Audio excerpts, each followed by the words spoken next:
ജാതിയും മതവും ഒന്നും ഇല്ലാത്ത ഒരു ലോകം സ്വപ്നം കാണുന്ന പാർട്ടിയാണ് CPIM എന്നൊക്കെയാണ് പറയൽ. പണ്ട് മുതലേ കേട്ടിട്ടുള്ളതാണ്. പക്ഷേ ഇപ്പോൾ CPMൻ്റെ മെമ്പർഷിപ്പ് ഫോം വിതരണം ചെയ്യുന്നുണ്ട്. ആ ഫോമിൽ ഒരു ചോദ്യമുണ്ട്, വളരെ കൗതുകരമാണ്. നിങ്ങൾ ന്യൂനപക്ഷമാണോ, ഹിന്ദു എന്ന വിഭാഗത്തെക്കുറിച്ചല്ല ചോദ്യം. ന്യൂനപക്ഷമാണോ, ക്രിസ്ത്യാനിയാണോ, മുസ്ലിമാണോ, SC/ST ആണോ? അതായത് മതം ചോദിക്കുകയാണ്. ഏത് മതത്തിൽപ്പെട്ട ആളാണ് CPMൽ ചേരാൻ വരുന്നത് എന്ന് CPM ഔദ്യോഗികമായി തയ്യാറാക്കിയ അപേക്ഷാ ഫോറത്തിലുണ്ട്. ഇത് കണ്ടപ്പോൾ ഞാൻ പെട്ടെന്ന് സുജാത സാറിനെ ഓർത്തു. വർഷങ്ങൾക്ക് മുമ്പ് കലാകൗമുദിയുടെ ഒരു കവർ സ്റ്റോറി CPM ജാതി ചോദിക്കുന്നു എന്ന് പറഞ്ഞായിരുന്നു. അത് അന്നത്തെ കോളത്തിൽ ഏത് ജാതിയാണ് എന്ന് ചോദിച്ചിരുന്നു. ആ വാർത്ത സാർ ഓർക്കുന്നുണ്ടോ? തീർച്ചയായിട്ടും ഓർക്കുന്നുണ്ട്. ഇത് ഏകദേശം 20 വർഷം മുമ്പാണ് ആ സംഭവം.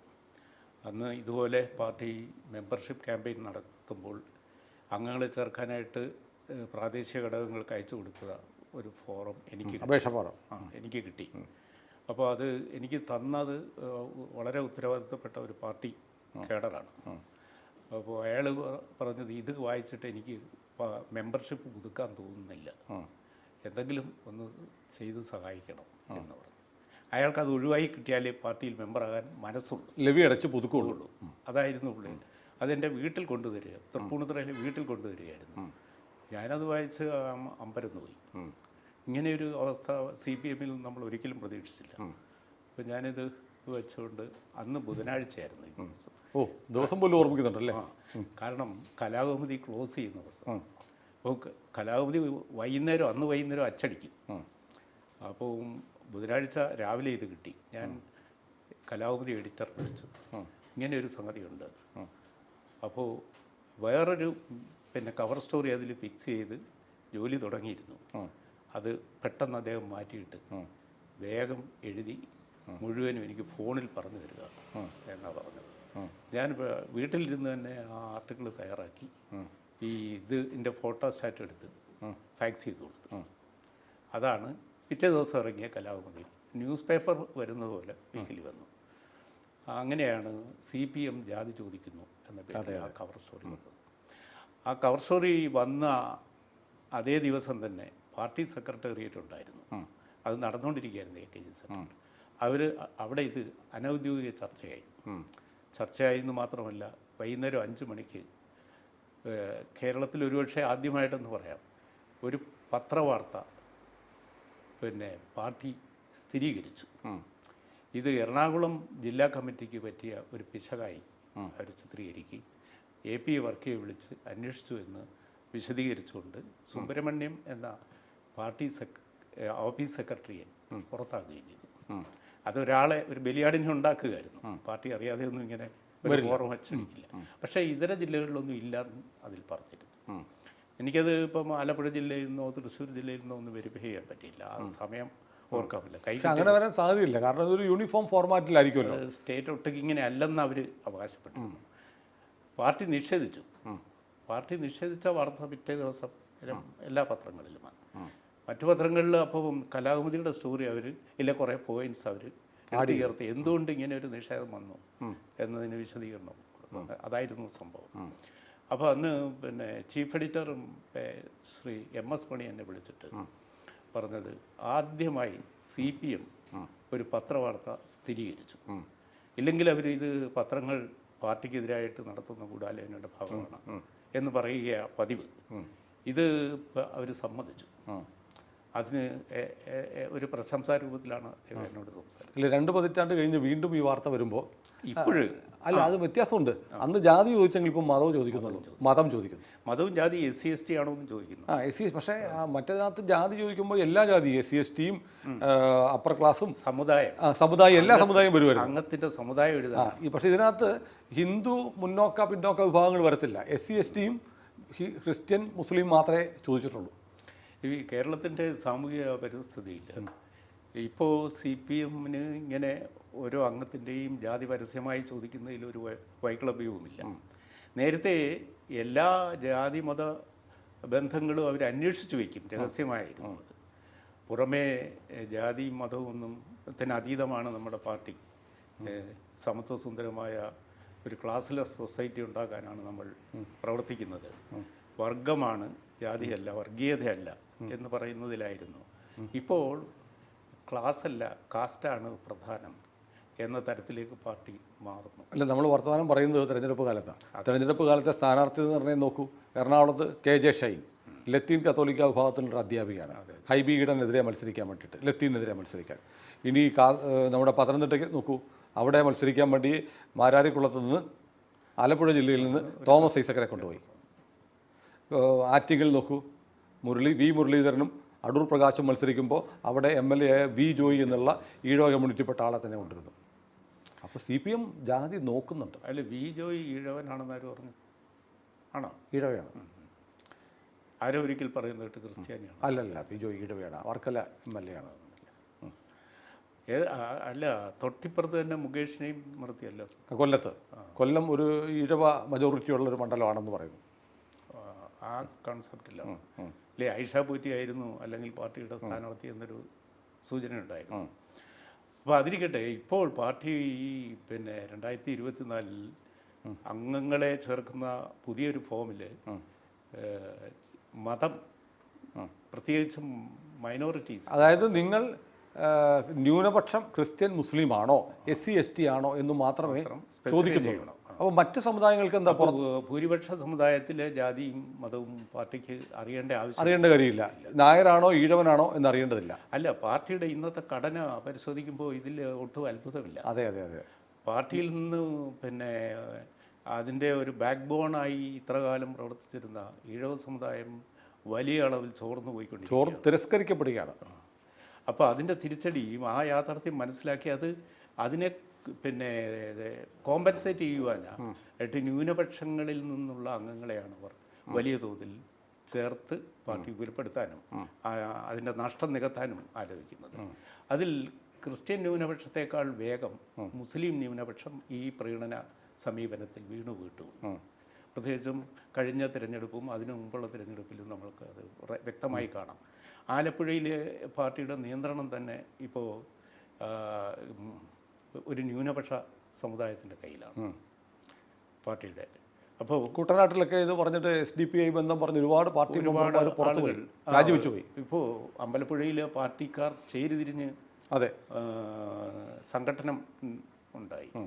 അപ്പോൾ അതിൻ്റെ ഉള്ളിലെ വികാരം ഈ മതമാണ്, മതവികാരമാണ്.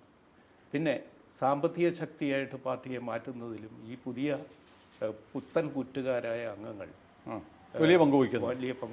പക്ഷേ ഞാനിപ്പോൾ ഓർക്കുന്നുണ്ടല്ലോ സാറേ, ഒരു ജൂതനായ ജർമ്മനിയിൽ ജനിച്ച താടിക്കാരനുണ്ടല്ലോ, അങ്ങേരാണ് പറഞ്ഞത് മതം മനുഷ്യനെ മയക്കുന്ന കറുപ്പാണെന്നോ എന്നാ ഒറ്റ പറഞ്ഞെന്നൊക്കെ ഇവർ പറഞ്ഞു നടക്കാറുണ്ട്. എന്നിട്ട് ഇവർ ആ ജൂതൻ്റെ പേര് പറഞ്ഞുള്ള M ബ്രാക്കറ്റിലിട്ടിട്ട് ഈ എന്താണ് മതം ചോദിക്കുന്നു. അല്ല, അതിനകത്ത് ഒരു വൈരുദ്ധ്യമുണ്ട്. കണിയാപുരം രാമേന്ദ്രൻ മരിക്കുന്നതിന് മുമ്പ് ഒരു തമാശ പറഞ്ഞു. ഈ കമ്മ്യൂണിസ്റ്റ് പാർട്ടി എന്ന് പറഞ്ഞാൽ അതിൻ്റെ സ്വഭാവം എന്താണെന്ന് എല്ലാവർക്കും അറിയാം. അത് മാർക്സിസ്റ്റ് ലെനിനിസ്റ്റ് പ്രസ്ഥാനമാണ്, ആശയമാണ്. CPM എന്ന് പറയുന്നത് നമുക്ക് മനസ്സിലാവും. അത് സമയത്ത് CPI എന്ന് പറഞ്ഞിട്ട് ബ്രാക്കറ്റിൽ M എന്തിനാണ് ചേർക്കുന്നത്? കമ്മ്യൂണിസ്റ്റ് പാർട്ടി മാർക്സിൻ്റെ ആണല്ലോ. ഗർഭിണികൾക്ക് വേണ്ടിയുള്ള പ്രസവം എന്ന് പറയുന്ന പോലെയാണ്. അദ്ദേഹം അതുകൊണ്ടാണ് പ്രസവം സ്ത്രീകൾക്ക് മാത്രം, പ്രസവമാണ് സ്ത്രീകൾക്ക് മാത്രം പോലെ പരിഹാസ്യമാണ് എന്ന് കളിയാക്കിയിട്ടുണ്ട്. അപ്പോൾ അതുപോലെയാണ് മാർക്സിസ്റ്റ് പാർട്ടി ഉണ്ടായതെന്നാണ് അദ്ദേഹം കളിയാക്കിയത്. അതിന് CPMകാർ വ്യക്തമായി മറുപടി പറഞ്ഞതായിട്ട് നമ്മൾ കേട്ടിട്ടുണ്ട്. അല്ല, ഇപ്പോൾ അതിന് പ്രസക്തിയുണ്ട് സാർ. M എന്ന് പറഞ്ഞാൽ മാർക്സ് എന്നല്ല, മാർക്സിസ്റ്റ് എന്നല്ല, മുസ്ലിം എന്നാണ്. അങ്ങനെ കളിയാക്കുന്നുണ്ട്. അതെ, CPI മുസ്ലിം. വേറെയും പറഞ്ഞുകൂടാത്ത ഒരുപാട് വാക്ക് പറയുന്നു. അതെ. പക്ഷേ എനിക്ക് പണ്ടാരോ പറഞ്ഞിട്ടുണ്ട്, മാർക്സ്, ഞാൻ വർഷം മറന്നുപോയി, അതൊന്നും ഓർത്തിരിക്കേണ്ട കാര്യമല്ലാത്തതുകൊണ്ട്, മാർക്സ് മരിച്ച വർഷം ഞാൻ മറന്നുപോയി, അതൊന്നും ഓർത്തിരുന്നിട്ട് കാര്യമില്ലല്ലോ. അദ്ദേഹം ചെയ്തത് ആ വർഷം അദ്ദേഹം മരിച്ചു എന്നുള്ളതാണ് മാനവരാശിക്ക് വേണ്ടി അദ്ദേഹം ചെയ്ത ഏറ്റവും വലിയ സംഭാവന എന്ന് പറഞ്ഞു കേട്ടിട്ടുണ്ട്. 1881 മാർക്സ്. അതാണ് നല്ല കാര്യം നടന്നത്. ഏതായാലും സാർ, ഇത് അല്ല, മാർക്സിനെ കുറിച്ച് അമേരിക്കൻ പ്രസിഡൻ്റായിരുന്ന കെന്നഡിയുടെ ഒരു കമൻ്റ് ഉണ്ട്. പുള്ളി ഈ കമ്മ്യൂണിസമൊക്കെ വായിച്ചു നോക്കി, അതിനകത്ത് എന്തെങ്കിലും എക്കണോമിക്സ് തിയറി ഉണ്ട് എന്ന് കേട്ടിട്ട് അവർക്ക് എന്തെങ്കിലും സാമ്പത്തിക കാര്യം ഉണ്ടെങ്കിൽ അവർ അതിൽ നിന്ന് വലിച്ചെടുക്കും. മുതലാളിത്തത്തിൻ്റെ സ്വഭാവം അതാണ്. അപ്പോൾ കെന്നഡി മാർക്സിസം വായിച്ചിട്ട് അദ്ദേഹത്തിൻ്റെ ഫസ്റ്റ് കമൻറ്റ്, ഈ ബ്രിട്ടീഷുകാർ തീരെ ബുദ്ധിയില്ലാത്തവരാണ്, ഈ പട്ടിണി കിടന്ന ഈ മനുഷ്യന് ആ ഓക്സ്ഫോർഡിൽ എന്തെങ്കിലും ഒരു ജോലി കൊടുത്തിരുന്നെങ്കിൽ അയാൾ ഈ അനാവശ്യങ്ങളൊക്കെ എഴുതി ലോകത്തെ നശിപ്പിക്കില്ലായിരുന്നു. അത് ശരിയാണ്. ഇത് ഓർക്കുമ്പോഴാണ് മറ്റൊരു കഥാമാശ സീതികാജിയുടെ ആണെന്ന് തോന്നുന്നു. സീതികാജി ആരെ കണ്ടാലും എപ്പോൾ ഏത് പകൽ കണ്ടാലും കമ്മ്യൂണിസ്റ്റുകാരെ കണ്ട ഗുഡ് നൈറ്റേ പറയത്തുള്ളൂ. അപ്പോൾ ആരോ പറഞ്ഞു, നിങ്ങൾ ഈ നട്ടുച്ചയ്ക്ക് എന്തിനാണ് ഗുഡ് നൈറ്റ് പറയുന്നത്? ഇനിയും നേരം വെളുത്തിട്ടില്ലാത്തതുകൊണ്ട് പിന്നെ എന്താ പറയേണ്ടത് എന്ന് ചോദിച്ചതുപോലെ ആണ് CPM-ൻ്റെ അവസ്ഥ. അപ്പോൾ ഈ പറഞ്ഞ നമ്മളിപ്പം ഇത് വിഷയത്തിലേക്ക് തിരിച്ചു വന്നാൽ, ഇപ്പോൾ ഒരു വെറുതെ ഇത്തരം ഇത് ലീക്കാവുമെന്നും വിവാദമാകുമെന്നും ഒക്കെ അറിയാത്ത പാർട്ടിയൊന്നുമല്ല. അപ്പോൾ അവർക്ക് എത്ര മുസ്ലിം ഉണ്ട് പാർട്ടിയിൽ, എത്ര ക്രിസ്ത്യാനിയുണ്ട്, പിന്നെ പണ്ടത്തെ തഴമ്പ് നോക്കുന്ന പോലെ എത്ര SC/ST ഉണ്ട് എന്നറിയാനുള്ള ഒരു ശ്രമം നടത്തുന്ന ബോധപൂർവം ആയിരിക്കില്ലേ? തീർച്ചയായിട്ടും. പിന്നെ ബോധപൂർവം ഇത് കാൽക്കുലേറ്റ് ചെയ്തതാണ്. ഇതിനെപ്പറ്റി ഇനി ഒരു ആക്ഷേപം വന്നാൽ അവർക്ക് നേരിടാനുള്ള വാചകങ്ങൾ പോലും അവർ ഓർത്ത് വെച്ചിട്ടുണ്ടാവും. അത് പരിശീലിപ്പിച്ച് നിർത്തിയിട്ടുണ്ടാവും പ്രതികരിക്കാൻ. അപ്പോൾ ഇത് പാർട്ടിയെ സംബന്ധിച്ചിടത്തോളം മതവും ജാതിയും അന്വേഷിക്കുന്നത് ഒരു ആക്ഷേപകരമായ കാര്യമല്ല. അതൊരു സോഷ്യൽ റിയാലിറ്റി ആണെന്ന് അവർ സമ്മതിക്കുന്നു. ഈ കാര്യം അവർ തുറന്നു പറഞ്ഞാൽ മതി. ഓപ്പണായിട്ട് പറഞ്ഞാൽ കുറെ കൂടെ സത്യസന്ധത. അതെ അതെ അതെ. പക്ഷേ നിർഭാഗ്യവശാൽ അതിന് അന്നത്തെ പാർട്ടിയല്ല, 20 വർഷം മുമ്പുള്ള CPM അല്ല ഇപ്പോഴത്തെ CPM. അതുകൊണ്ട് ഒരിക്കലും അവരത് എൻഡോഴ്സ് ചെയ്യാൻ പോകുന്നില്ല, തുറന്ന് സമ്മതിക്കാൻ പോകുന്നില്ല. പക്ഷേ എന്നെ വീണ്ടും അത്ഭുതപ്പെടുന്നത്, ഇപ്പോൾ നാമമാത്രമായിട്ട് ഒന്നുമല്ല ഈഴവ കമ്മ്യൂണിറ്റിയിലും നായർ സമുദായത്തിലും പെട്ട ആളുകൾ ഈ പാർട്ടിയിലുള്ളത്. അവരിപ്പോൾ ഈ പാർട്ടിയിലേക്ക് വന്ന പുത്തൻകുറ്റി കമ്മ്യൂണിസ്റ്റുകാരെ അപേക്ഷിച്ച് എണ്ണത്തിൽ കുറവായിരിക്കാം, എങ്കിൽ പോലും എഴുതി തള്ളാനാവാത്ത സംഖ്യയിൽ ഈഴവ നായർ കമ്മ്യൂണിറ്റിയിലൊക്കെ പെട്ടവർ ഈ പാർട്ടി രണ്ട് ഘട്ടങ്ങളിലാണ് ഈ പാർട്ടിയിലെ ചോർച്ച ആരംഭിക്കുന്നത്. ഒന്ന്, പാർട്ടിക്ക് പണ്ടേ തന്നെയുള്ള സംവരണ നയം, റിസർവേഷൻ പോളിസി, അത് EMS-ൻ്റെ പ്രഖ്യാപിതമായ റിസർവേഷൻ പോളിസി സാമ്പത്തിക അടിസ്ഥാനത്തിലായിരിക്കണം സംവരണം എന്നതാണ്. അങ്ങനെ അത് അദ്ദേഹം ആയുഷ്കാലം സംസാരിച്ചുകൊണ്ടിരുന്നു. അദ്ദേഹം KS സുകുമാരൻ്റെ കുളത്തൂർ പ്രസംഗത്തെ തള്ളിപ്പറയുകയും ചെയ്തു. അപ്പോൾ അതിനൊക്കെ അന്ന് ഒന്നും അദ്ദേഹത്തിന് അത് സ്ഥാപിച്ചെടുക്കാൻ പറ്റിയില്ല. മരിക്കുന്നതിന് മുമ്പ് പക്ഷേ അദ്ദേഹം മുന്നോക്ക സമുദായത്തിലെ പിന്നോക്കക്കാർക്ക് സംവരണം ഏർപ്പെടുത്തി, സംവരണം ഒരു സാമ്പത്തിക പ്രശ്നമാണ് എന്ന് വരുത്തി തീർത്തിട്ടാണ് അദ്ദേഹം കണ്ണടച്ചത് EMS. അന്ന് മുതൽ ഇതിനകത്തെ സംവരണ സമുദായങ്ങൾ മാർക്സിസ്റ്റ് പാർട്ടിയുടെ ഉദ്ദേശശുദ്ധിയെ സംശയിക്കാൻ തുടങ്ങി. അവർ പതുക്കെ പതുക്കെ കൊഴിഞ്ഞു. പക്ഷേ പിണറായി വിജയൻ്റെ കാലത്താണ് 90% മുന്നോക്ക സമുദായക്കാരുള്ള ദേവസ്വം ബോർഡിൽ 10% സംവരണം കൂടെ ഏർപ്പെടുത്തി കൊടുത്തത്. അതെ അതെ അതെ അതെ. ഈ പിണറായി വിജയൻ അവകാശപ്പെടുന്നത് അദ്ദേഹം ചെത്തുകാരൻ കോരൻ്റെ മകനാണെന്നാണ്. അത് ഇതൊക്കെ രാഷ്ട്രീയ പ്രീണനം ആണ്. പിന്നെ ഇപ്പോഴും സുപ്രീം കോടതിയിൽ ചോദ്യം ചെയ്യാവുന്ന തരത്തിലാണ് ഈ വീക്കർ സെക്ഷൻ റിസർവേഷൻ. കാരണം ഭരണഘടനാപരമായി തെറ്റാണത്. സംവരണം എന്ന് പറയുന്നത് പാർലമെന്റിൽ നിയമം പാസാക്കി കേന്ദ്രം നയമാക്കി, നയമാക്കി അതിനെതിരെ BJP നയമാക്കി. BJP നയമൊന്നും മാത്രമല്ല, ഈ സംവരണ കേസിൽ 10% സംവരണം ഏർപ്പെടുത്തുന്നതിൽ കുഴപ്പമില്ലെന്ന് കേരളത്തിലെ പിന്നോക്ക സമുദായത്തിൻ്റെ മിശികയായ വെള്ളാപ്പള്ളി നടേശൻ സമ്മതിച്ചു കൊടുത്തല്ലോ. സുപ്രീം കോടതി സമ്മതിച്ചു. കാരണം അതിൻ്റെ അന്തസത്ത, അപ്പോൾ സംവരണം എന്ന് പറയുന്ന പ്രശ്നത്തിൻ്റെ അന്തസത്ത പോയി. ഇനി നമുക്കതിന് ഈ സോഷ്യലി ഡിപ്രസ്ഡായ ആളുകൾക്ക്, ചരിത്രപരമായി യാതന അനുഭവിച്ച ആളുകൾ കൊടുക്കുന്നതായില്ല, ഈ സാമ്പത്തിക ഏറ്റക്കുറച്ചുള്ളവർക്കായി സംവരണം. അതാണ് ഭരണഘടന വിഭാവനം ചെയ്ത സംവരണം എന്ന ലക്ഷ്യം പല കാലങ്ങളിലായി. ഇപ്പോൾ കർപ്പൂരി ടാക്കർ ഫോർമുല, മണ്ഡൽ കമ്മീഷന് ശേഷം വന്ന വിവാദങ്ങൾ, സുപ്രീം കോടതി ഇടപെടൽ, ക്രീമി ലെയർ എന്നൊക്കെ വന്ന് പുതിയ ഭരണഘടനാ ഭേദഗതിയോടെ ഏതാണ്ട് അസ്തമിച്ചു കഴിഞ്ഞു. ഇപ്പോൾ സംവരണത്തിൻ്റെ മാനദണ്ഡം സാമ്പത്തിക മാനദണ്ഡം തന്നെയാണ്. അതെ. ഇന്നലെ സിവിൽ സർവീസ് പരീക്ഷയുടെ റിസൾട്ട് വന്നിരുന്നു. അതിൽ ഈ എക്കണോമിക്കലി വീക്കർ സെക്ഷന് 116 സീറ്റുണ്ട്. അതേസമയത്ത് സംവരണ സമുദായങ്ങൾ OBC എന്ന് പറയുന്നവർക്ക് 130 സീറ്റ്, SC/STക്ക് പറയും. അപ്പോൾ ഈ ലെവലിലാണ് ഇപ്പോൾ സംവരണം പോകുന്നത്. ഏകദേശം തുല്യ അളവിൽ ഈ 10% ആയപ്പോഴും തുല്യ അളവിൽ വരുന്നുണ്ട്. 116ഉം 130ഉം തമ്മിലെന്ത് അകലം. അതെ അതെ അതെ. അതായാലും നമ്മുടെ വിഷയം അതല്ല. നമ്മുടെ CPM ജാതിയും മതവും നോക്കി ആളുകളെ റിക്രൂട്ട് ചെയ്യും. ഇതിൽ മാത്രമല്ല, എനിക്കറിയാവുന്ന കഴിഞ്ഞ പാർട്ടി സമ്മേളന കാലത്ത് തൃശ്ശൂർ ജില്ലയിലെ ഒരാൾ, എൻ്റെ സുഹൃത്ത്, ഞാൻ പേര് പറയുന്നില്ല, അദ്ദേഹത്തെ പാർട്ടിയിൽ നിന്ന് പുറത്താക്കുന്ന അദ്ദേഹം ആയിരിക്കും ഏരിയ കമ്മിറ്റി സെക്രട്ടറി എന്ന് കരുതിയിരുന്നു. സമ്മേളനം കഴിഞ്ഞപ്പോൾ ഞാൻ അദ്ദേഹത്തെ അഭിനന്ദിക്കാൻ വേണ്ടി വിളിച്ചു. അദ്ദേഹം പറഞ്ഞു ഞാൻ സെക്രട്ടറി ആയില്ല, വേറൊരു പേര് പറഞ്ഞു. ഞാൻ ചോദിച്ചു എന്താണ് എന്താണ് സംഭവിച്ചതെന്ന് ചോദിച്ചു. ഉടനെ സാങ്കല്പികമായൊരു പേര് ഞാൻ പറയാം, അതല്ല ഒറിജിനൽ പേര്.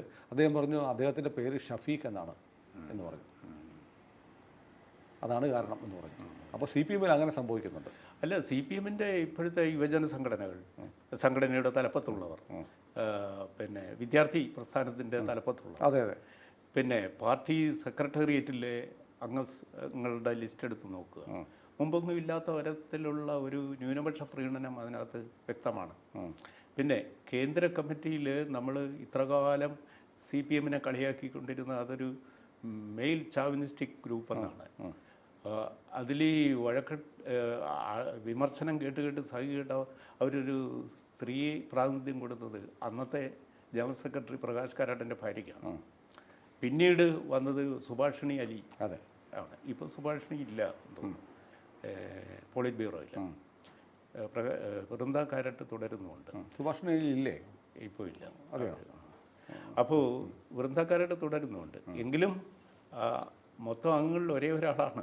അല്ല, ഇത്രയും കാലത്തിടയ്ക്ക് ആദ്യമായിട്ടല്ലേ ഒരു പട്ടികജാതിക്കാരൻ വരുന്നത്? ദളിത് വരുന്നത് ഈ കഴിഞ്ഞ സമ്മേളന കാലത്തിന് ശേഷം.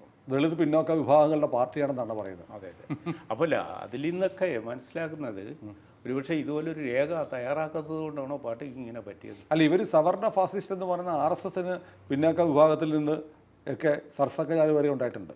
അല്ല, ഇന്ത്യക്ക് പ്രധാനമന്ത്രി ഉണ്ടായി, രാഷ്ട്രപതി ഉണ്ടായി, MLA-മാരും MP-മാരും ഏകദേശം 35% വരെ ദളിത് വിഭാഗം. അതെ, ഏറ്റവും കൂടുതൽ MP-മാരും MLA-മാരും ദളിത് പിന്നോക്ക വിഭാഗത്തിനുള്ളത് BJP-ക്കാണ് മഹാഭൂരിപക്ഷം. അവരുടെ MLA-മാരിലും MP-മാരിലും മഹാഭൂരിപക്ഷം മുന്നോക്ക ജാതിക്കാരല്ല. അതേസമയത്ത് CPM ആരോപിക്കുന്നു അവരെ ബ്രാഹ്മണിക്കൽ ഹെജിമണിക്ക് വേണ്ടി പ്രവർത്തിക്കുന്ന പാർട്ടിയാണ്, അമ്പല രാഷ്ട്രീയം. പക്ഷേ നമുക്ക് അവസാനിപ്പിക്കാൻ തോന്നുന്നു. സാറിൻ്റെ അടുത്ത് വന്ന് 20 വർഷം മുമ്പ് ഇത്തരം ഒരു അപേക്ഷാ ഫോറം കിട്ടിയപ്പോൾ എനിക്ക് ഈ പാർട്ടിയുടെ ലെവി അടയ്ക്കാൻ തോന്നുന്നില്ല, സാർ എന്തെങ്കിലും ഒന്ന് ചെയ്യണം എന്ന് പറഞ്ഞ അഭിമാനിയായ ഒരു യഥാർത്ഥ കമ്മ്യൂണിസ്റ്റ് അന്നുണ്ടായിരുന്നു. പക്ഷേ ഇന്ന് അങ്ങനെയുള്ള കമ്മ്യൂണിസ്റ്റുകളും ഇല്ലാതായിരിക്കുന്നു. അദ്ദേഹം ഇപ്പോഴും പാർട്ടിയിലുണ്ട് കേട്ടോ. പക്ഷേ അദ്ദേഹം ഒരുപക്ഷെ ഇത് കാണുന്നെങ്കിൽ അദ്ദേഹം വീണ്ടും ലെവി അടയ്ക്കും മുമ്പ് ആലോചിക്കുമോ എന്ന് നമുക്ക് ചിന്തിക്കാം. ഒരുപക്ഷെ അദ്ദേഹം ഈ പാർട്ടി ക്ലാസ്സുകളിലൊക്കെ പങ്കെടുത്ത് പരുവപ്പെട്ട് കാണും, അദ്ദേഹവും മാറിക്കാണും, പരുവപ്പെട്ട് കാണും. അദ്ദേഹം ഇതേ അപേക്ഷാ ഫോറം വിതരണം ചെയ്യുന്ന ഒരു ബ്രാഞ്ച് സെക്രട്ടറിയോ ലോക്കൽ കമ്മിറ്റി സെക്രട്ടറിയോ കമ്മിറ്റി മെമ്പറോ ഒക്കെ ആയിട്ടുണ്ടാവാം. അന്നത് പിൻവലിക്കപ്പെട്ടതിൽ അതീവ ആഹ്ലാദഭരിതനായിരുന്നു. അത് വലിയൊരു വളരെ പ്രധാനപ്പെട്ടൊരു പോയിന്റാണ് സാർ. പാർട്ടിയുടെ വ്യതിചാനങ്ങളിൽ അപജയങ്ങളിൽ ഖേദിക്കുന്ന ഒരുപാട് കേഡർമാരുണ്ടായിരുന്ന പാർട്ടിയായിരുന്നു. പക്ഷേ ഇപ്പോൾ ഇതൊരു അവസരമായി കരുതി ഇതിൻ്റെ താളത്തിനൊപ്പം തുഴഞ്ഞു പോവുകയാണ് CPM. അല്ല, CPM-നെ പറ്റി അതിൻ്റെ നേതാക്കൾ കാലാകാലങ്ങളിൽ പറഞ്ഞുകൊണ്ടിരിക്കുന്ന ഒരു കാര്യമുണ്ട്, ഈ കമ്മ്യൂണിസം ശാസ്ത്രീയമാണ് എന്ന്. കമ്മ്യൂണിസം ഒരു ശാസ്ത്രമാണെന്നാണ് അവർ വിശ്വസിക്കുന്നത്, ഒരു സോഷ്യൽ സയൻസ്. ഏതർത്ഥത്തിലാണ് ഇത് സയൻസ് ആണെന്ന് പറയുക? അപ്പോൾ ഇത് ഉള്ളവനും ഇല്ലാത്തവനും തമ്മിലുള്ള അന്തരം ഇല്ലാതാക്കാൻ ഒരു സോഷ്യൽ റവല്യൂഷൻ നടത്തി എല്ലാവരും സമന്മാരാക്കി മാറ്റുന്ന ഒരു മഹാ ഉട്ടോപ്യൻ സ്വപ്നമായിട്ടാണല്ലോ ഇത് വരുന്നത്. അതിനുള്ള പ്രവർത്തനമാണ് വിപ്ലവ പ്രവർത്തനം എന്നൊക്കെ അവർ അണികളോട് പണ്ട് പറയുമായിരുന്നു. പക്ഷേ ഇത് പ്രയോഗത്തിൽ വന്നപ്പോൾ ഈ കാര്യങ്ങളൊന്നുമല്ല നടന്നത്. ഭൂമുഖത്ത് ഒരു സ്ഥലത്ത് പോലും അങ്ങനെയല്ല നടന്നത്. അല്ല, ഇപ്പോഴും ഇന്ത്യൻ വിപ്ലവത്തിലൂടെ ഇന്ത്യയുടെ അധികാരം പിടിച്ചെടുക്കാമെന്ന് കരുതുന്ന പമ്പര വിഡ്ഢികളെ കുറിച്ച് നമ്മൾ എന്ത് പറയാനാണ് സാർ? കൂടുതൽ വാർത്തകളും വിശേഷങ്ങളും നിങ്ങളിലേക്ക് എത്താൻ ABC മലയാളം സബ്സ്ക്രൈബ് ചെയ്യുക, ബെൽ ബട്ടണും അമർത്തുക.